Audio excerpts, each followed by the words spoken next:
Let's start with what I currently do. So my day-to-day business is monetizing consumer data. My goal in my current job is to work with app companies all across the United States and off the world, get their data and then monetize it. So if you guys wake up in the morning and you open up the Weather Channel app and you see your location, you see the weather, I get access to that data.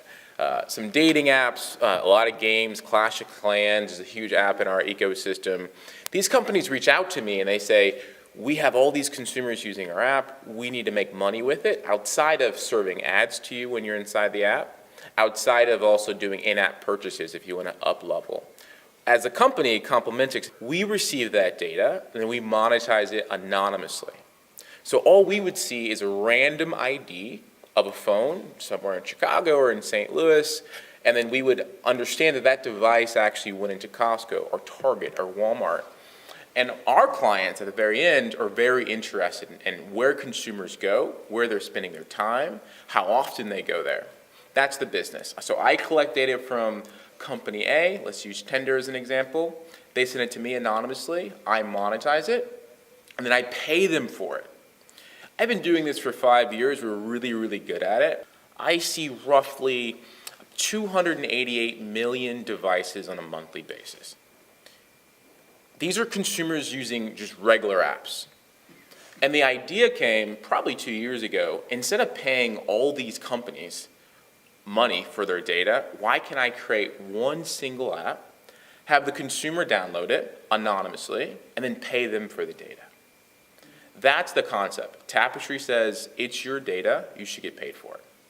So let's talk about the problem. I think we all know this. So consumer data is being bought and sold every day. My data, your data, and we're not earning a penny from it at all, right? So Facebook, Instagram, TikTok, Clubhouse, Woo, any other random app that comes out on the market, they're basically taking the data, primarily doing it to serve ads. So Facebook is an example.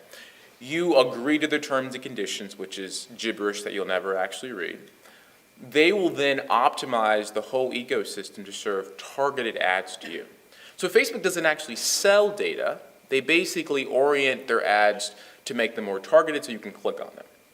So you can see here, people don't know this, back in 2017, Facebook created a VPN app targeted at 18 to 34-year-olds to basically download, and every single thing on your phone would run through it. So basically it's a proxy. So your iMessage, your browser history, everything. And they were paying consumers for it, $15 per month. Problem is, Apple didn't like that. Because Facebook did it anonymously. They didn't even say it was their company. They made up a random company name, and Apple bans them. The Social Dilemma documentary came out a couple of years ago, I think it was last year, on Netflix, that basically said, if you're using an app or a product and it doesn't cost you anything, you are the product. Right? And they're basically monetizing that data. Then you have politicians like Anu Yang, who wants to create a dividend in California, like Alaska has, right? Alaska has oil, and everybody in that state participates from what that state has. And he's pushing that, but Facebook and Google and Waze and all these companies are pushing heavily against him. It's probably not going to happen. So we see an opportunity to pay the consumer directly for that data. So the solution would be, if the consumers actually knew, everybody, they could download a simple app, agree to the terms and conditions, always understand that we're monetizing things anonymously. It's not Walter Harrison, it's not Chuck Williams, it's not Jeff Williams. We're monetizing anonymously. It can run in the background, whether you interact with it or not. So this is not a survey app, it's not a cashback app that you may use like Dosh or Rakuten or Ebates, something like that. It runs in the background. And you can actually interact with the app. So you could search for a place like, I don't know, Cabela's, and see how many people are there in real time. Something's going on in the world, like the United States, which unfortunately happens every single day. You could all jump in Tapistri, search that location, and see the people there in real time. So that's the goal. So we're working on this app now, as you can see. It's going to be available for iOS and Android. Our job as the founders of Tapistri is to get millions upon millions of users to download this app from day one. Where I see the opportunity, however, is the affiliate program, where I feel like we'll get millions of consumers to use it, have the social proof on Facebook and IG that this app actually works, I'm actually getting paid for it, it's transparent, here's the money in my account, look. But if we had affiliates actually pushing the product as well, there's a big opportunity for affiliates to make a lot of money. So for the consumer, you can tap a friend, earn $1. So I take Aaron, I say, hey Aaron, download this app, he downloads it, I earn $1 off Aaron per month. Every single month as long as Aaron stays active. As an affiliate, you can earn even more. So even the average consumer can refer a friend and earn revenue from just using a very, very simple app. So the consumer downloads an app passively in the background for iOS and Android. Tapistri will understand the people and places this app comes in contact with, primarily trying to look at if you're going into publicly traded companies, which all of us are, right? You went into McDonald's, you went to Starbucks, you went to Walmart, etc.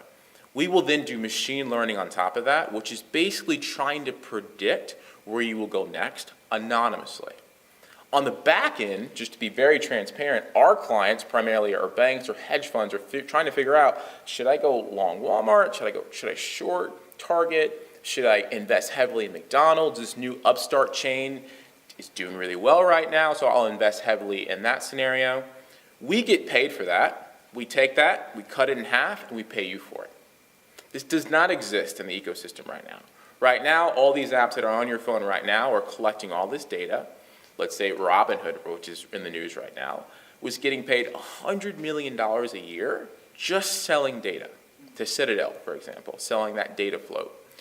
In that scenario, if that was Tapistri, we'd be paying out $50 million directly to the consumer for giving us the data.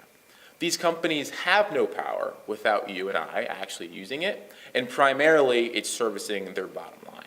So ultimately, you could take Facebook, and not to bash Facebook, but their whole value is having 2 billion users. If those users go away, they have no value. And we feel like all of our value as a company will be based on you and I using those apps. So we collect data passively in the background, we do the research and the analysis, and then we pay you for it every single month. So you may be thinking, how much can I earn? So our goal is to pay you between $8 to $25 every single month. It's not cyclical, it doesn't go up and down, it's really based upon how many events we can actually see from your phone on a monthly basis. So where is the data actually going? So brands, agencies, financial institutions, it's not going to the government, right? We're not selling credit score information. We're not selling your email address. That's not our business. Consented data at scale. This is pretty important because I think we all see privacy. I think next week, Facebook and Google are going before the Senate and the Intel Committee. This happens consciously and continually because they have so much data on consumers and they're not being transparent what they do with it. We all kind of think, man, is Facebook listening to me when I use this app? I'm sure you've probably thought that before. Is Alexa always using us, even if we don't use the wake word?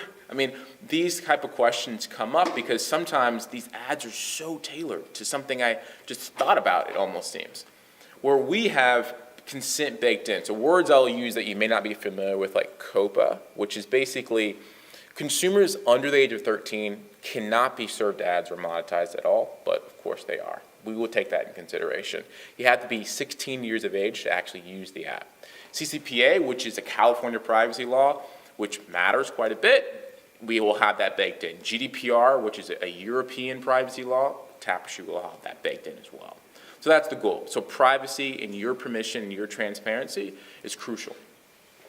The goal is I want to take an industry like the MLM space who've generally are really good at going direct and sharing opportunity, whether it be a juice or a product or whatever it is.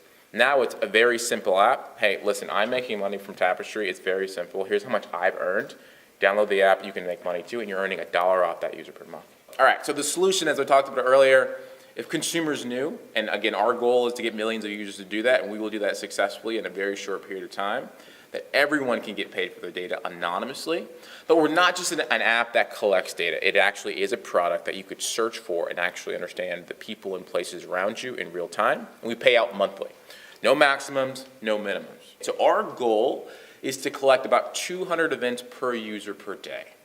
So what does that mean? So generally, when we see a phone move 50 meters, we're going to collect location. So right now, let's say for me, I'm out in Naperville in Chicago. I work from home, so it's not very interesting where I'm going. I'm not really going anywhere. May at the end of the day, may go to the gym or maybe the grocery store. After my phone moves 50 meters, it'll collect location again. Only looking at places you go, so not your house. We're not interested in your house, your neighbor's house, only physically places like retail locations. We will tabulate that and pay out per month. At the very bottom, we're kind of highlighting who's getting this data anonymously. Brands, agencies, financial institutions, real estate groups, not the government, not just random Joe Schmo who reaches out to Tapistri trying to spy on their neighbor. No, not happening. Here are a couple things that I think leading technologists have said about data. You've been tricked into giving away your most valuable asset. And if you will get paid for your data. This is Jared Lanier. He said this about a decade ago. Pretty prescient. Data is worth more than oil. It should be benefiting us, not just the companies. That's the goal. So this is an app that will pay you for the data, and our job and our responsibility is to get people to use it.